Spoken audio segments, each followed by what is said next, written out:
塩崎大臣、お願いします。23箇所の通信先ということでございましょうか。石橋通宏君。大臣、このリストをお持ちになったんでしょ。先ほど来言ってる4月22日、URL のリスト、いわゆる外部の C&C サーバー23台あると、前回、集中審議の時大臣も聞いておられるの、報告も聞いておられるんでしょ。23台の C&C サーバーがありました、その URL の遮断を行いました、その資料を我々は求めてるんです。どういうふうに厚生労働省が対応したのか、大臣はその経過を含めて、きちんと報告を受けて、検証されてるんですねという質問をしてるんです。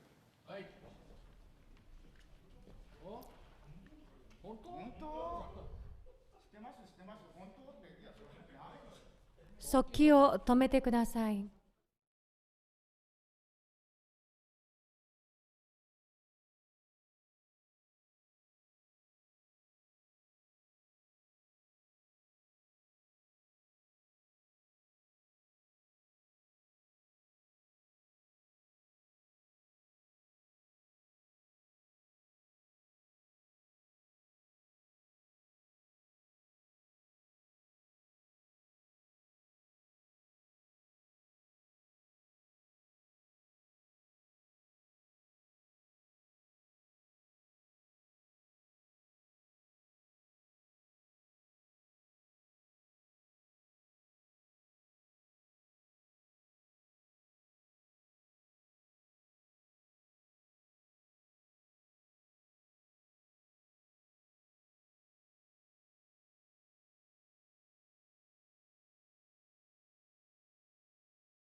塩崎大臣。先ほどニスクのですね、ご報告の中にある31台のパソコンの通信先とかこう出てるこの細かいのがありますが、このことであるならば聞いておりますということを申し上げようと思ったんですが、石破先生はこれじゃないとおっしゃるから、それだとよく意味がわからないので、ご質問を願いたいと思います。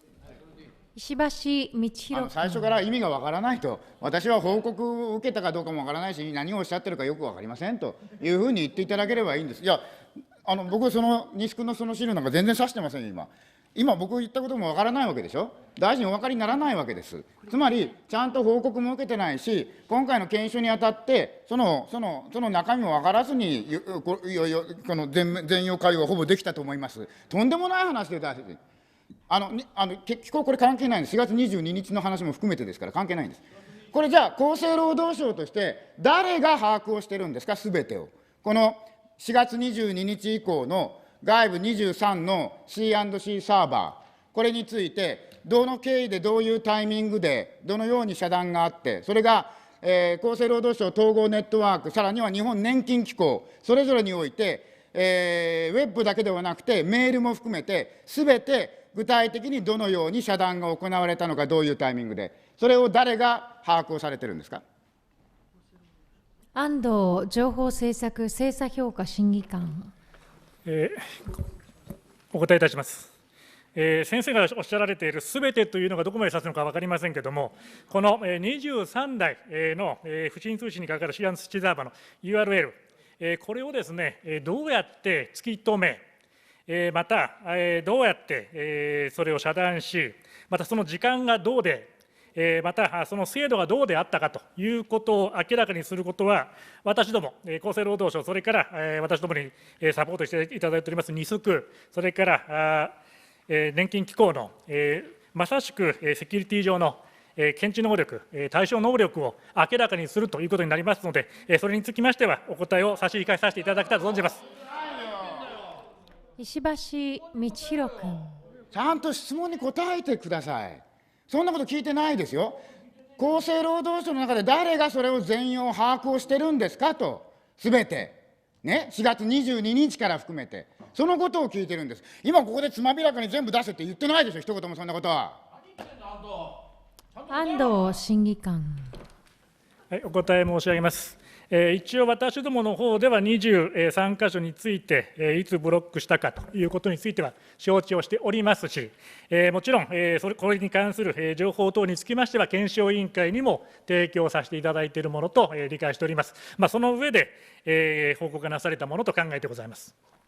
石橋道弘君。全容を把握していて、で、検証委員会にも出しているということですね。でもそれは大臣にはお見せしてないと。最高セキュリティ責任者官房長には説明してるんですね。当然だろ。安藤審議官。おっしゃる通りでございます。石橋道弘君。報告はしてるんですね。それはでも大臣には挙げてなかったんですね。大臣には挙げてなかったんですね。安藤審議官。官房長にはご報告をしておりますし、大臣には少し中途半端な形ではございましたが、必要な情報は入れているものと考えております。石橋道弘君。中途半端な報告って何ですか。大臣、中途半端に報告を受けたんですね、大臣。全くさっきご理解いただけなかったような感じで言われました。中途半端に報告を受けたんで、大臣、お認めになるんですね、大臣、中途半端に。どういう中途半端か分かりませんが、報告受けてるじゃないですか、大臣。なんで分からないんですか、大臣。安藤審議官。塩崎大臣。この機構がですね、31台の分も、実は同じ URL もあることは、検証報告などに書いてありまして、私どもは、この資料であるとか、他の資料で説明を受けております。石橋道弘君。大臣、僕、31台の話、今、全然してないですよ。その資料にこだわれるけど、今はURL23 台の外部 C&C サーバーへの不正アクセスがあって、その遮断を統合ネットワーク年金機構、ウェブだけじゃなくてメールも含めて全部と、それ報告したって言ってるじゃないですか。中途半端だけど、どんな中途半端か知らないけど、これについて報告を受けたんですねと。じゃあさっきのとぼけたのは間違い、嘘ですねという話をしてるわけです。報告を受けたんですね。で、さっきのとぼけたのは嘘だったんですね。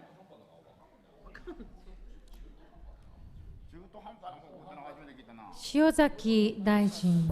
とぼけたっていうのはどういう意味でしょうか。石橋道弘君。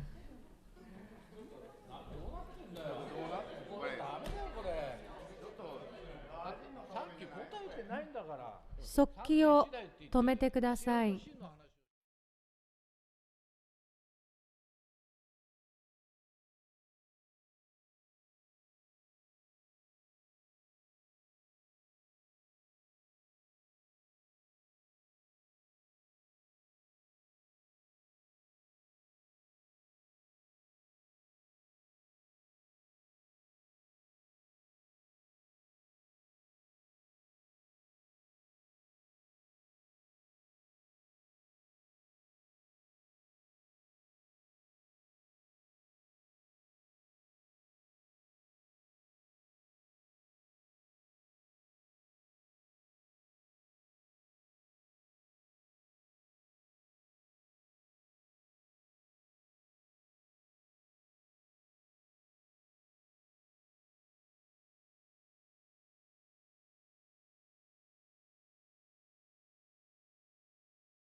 安藤審議官。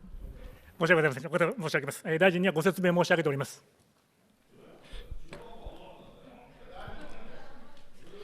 はい。中途半端という不適切な言葉を使って申し訳ございませんでした。説明した側から見たら、非常に理解の難しい、下手な説明をしたという意味でございます。申し訳ございませんでした。塩崎大臣。この31台にこだわるので、先生、何言ってんだという話になっちゃったんですが、ここに、接続先というのがございます。でここの、この紙も使いながら、もちろん他の資料もということをさっき申し上げたとおりで、通信先が23箇所であったということを、説明は私は受けておりますということを申し上げたんです。石橋通宏君。もし全容をちゃんと検証委員会にも出しているのであれば、大臣、これぜひね、この委員会にも出してください。で、取捨選択は検討していただいて結構です。どうしても明らかにできないものは黒塗りにしていただいて結構ですから、リストを出せるものがちゃんとあるかどうか、それも含めて検討して、委員会に出してください。委員長、これ、取り計らいお願いします。ただいまの件につきましては、五国理事会において協議をさせていただきます。石橋通宏君。もう一つ、これ、もっといろいろ聞きたかった時間がなくなっちゃいましたが、これ、水島理事長にお伺いします。前回、まだ調査中ですと、ファイル共有サーバーに保存されていたファイル、これ、我が党の白さんの質問に対して、まだ調査中ですと。で、私が聞いたところ、結局7割というね、7割はまだ調査中です。ところが先ほど大臣も、答弁されましたけれども、昨日になって、いや、この7割というのは、全部のファイルの調査が終わったわけではなくて、機械的な選別作業が7割で、その選別作業が終わった7割についても、まだ精査をしているんですと。